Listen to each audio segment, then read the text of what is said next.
people sit and connect to their special blue and green places, sit and listen, walk on country with bare feet, and listen to what country is telling you, it's really important for people to return to their special places time and time again, to really connect to country. The most important thing is that you care for country, and country will care for you. Here in Australia, for thousands of years, wisdom was imparted through song, dance and story, and by the five senses. That was the media. And we have, in our foolishness, constricted, narrowed the field so that we speak through very constricted channels, arteriosclerosis of the soul, and we need, in our creativity, to rejoin the story. I think that the arts opens another way of being, a way that we don't use maybe in normal business, the business of our life, but perhaps we should use it in the normal business of our life. So I think for me, music is a very special, unique way of being human and a way of being human together. Doesn't matter what sort of art we look at or whether we can even speak that artist's language. Art talks to us on many different levels. Art can really cross over different language barriers and by showing their story through picture or through song. I think it's a major part to have that interconnection. The artists are the ones that often go first into the chaos and come back with some order. So they are the censors, and those artists are not necessarily on the stage behind the microphone. The artist can be at the kitchen sink washing the dishes. So creativity, we're drenched in creativity, all of us. I think music, dance and the arts is a language that everybody can understand. You don't need to be able to read music to have a feel of music. You don't need to be able to sing to have a feel of singing. You don't need to be able to dance to want to dance. It's just something that music and dance and the arts brings to people. Arts act as a perfect messenger, so they're used as a means to take messages from one understanding to another, and to help educate as well. What's happening in the arts is we are, as interpreters of the messages from our ancestry, what is happening is we are, as a singer-songwriter, I'm interpreting what is going on internally, and I'm externalising the message, the dreaming that is not made by me. I'm just interpreting what is coming from there. We live for justice, we long for freedom, we dream of peace. In many people, there's a new spirituality emerging from their relationship with the earth, which is not new for many because it's what the First Nations people have always had. There are young people hungry for that connection, and music and dance are ways of making that connection for many. Art too has a powerful message in terms of communicating with people what stands to be lost, as well as capturing the angst and the pain and the anguish around climate change and the damage that's occurring in our immediate and broader environments. There are so many ways in which creative practice can feed into the environmental emergency that we're facing at the current time. As a musician, I have a unique set of skills for me and my group, the answer is not to go in and start singing songs about climate change. The answer is to go and sing songs about environment and place and respect for place. So, but it's not for me to tell other people how they should live. It's for me to hopefully bring other people to value that bush and the environment around us in the way that I do. And they'll find their own solutions and their own ways of doing it. One of the key things to helping people better connect with the natural world and care about what happens to it is by helping them understand more about it and helping them find something that they can connect to. And art, I think, does that inherently. People who are drawn to art are often people who are a lot more open to that kind of connection. And I think by using science to help people understand the natural world, it opens them up to being able to connect to it. And when you connect to something, you care more about what happens to it.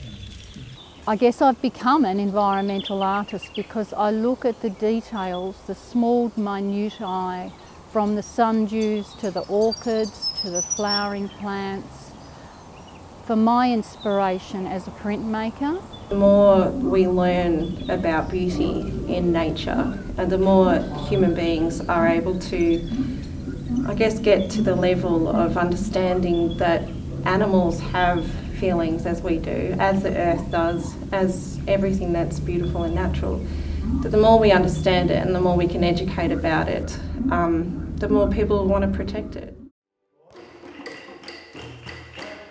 Me, that music making, particularly collective and community music making, is about connecting us to the planet. It's connecting us to this thing that gives us life and that we must give life back to.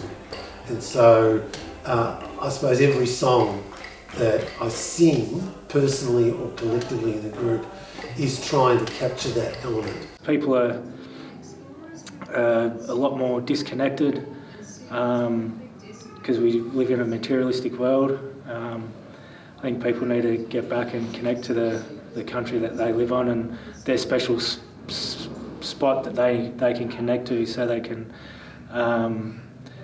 connect to the wider country and see that we're only a small part of that, but we do play a major part in protecting it.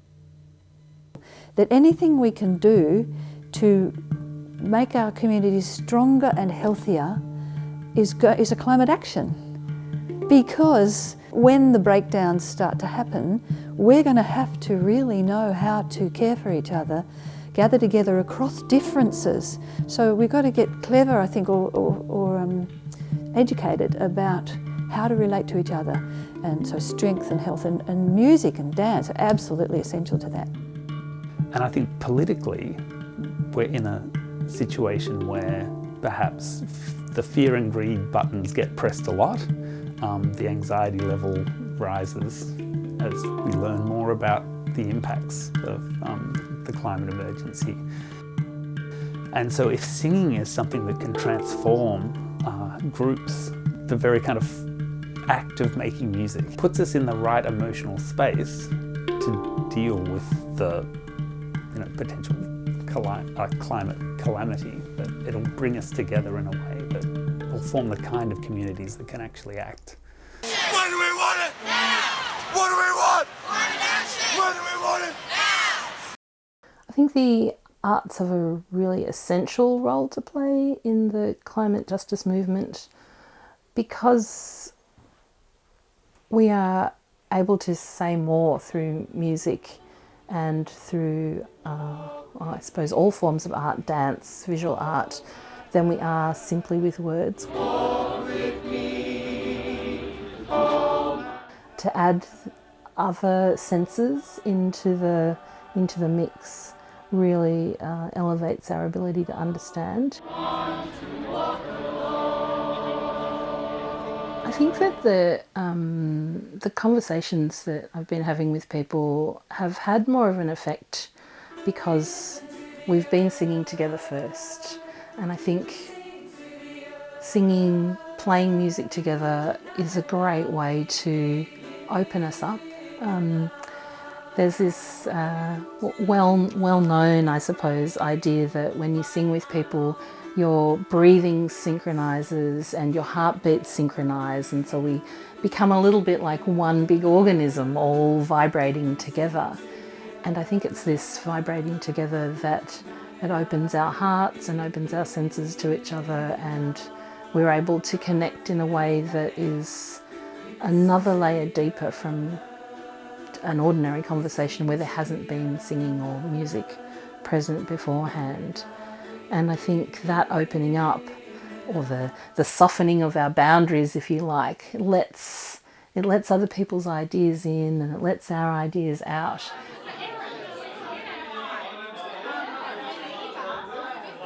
I think that any movement for change needs to be embedded in a cultural and artistic world.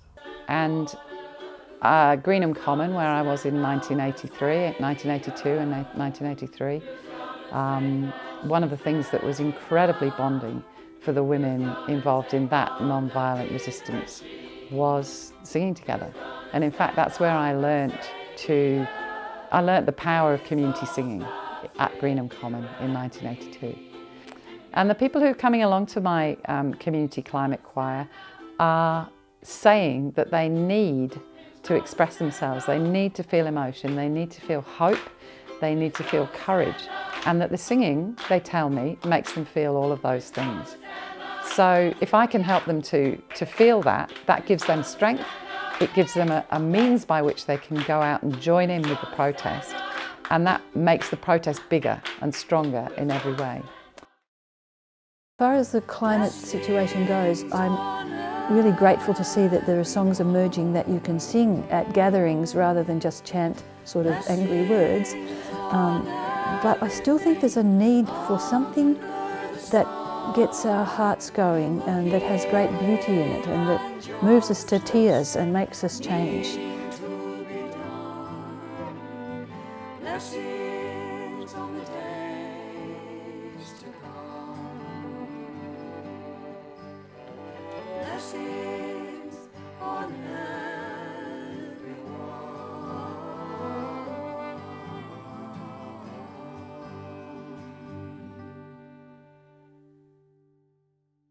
I don't differentiate between self and nature, inverted commas, nature.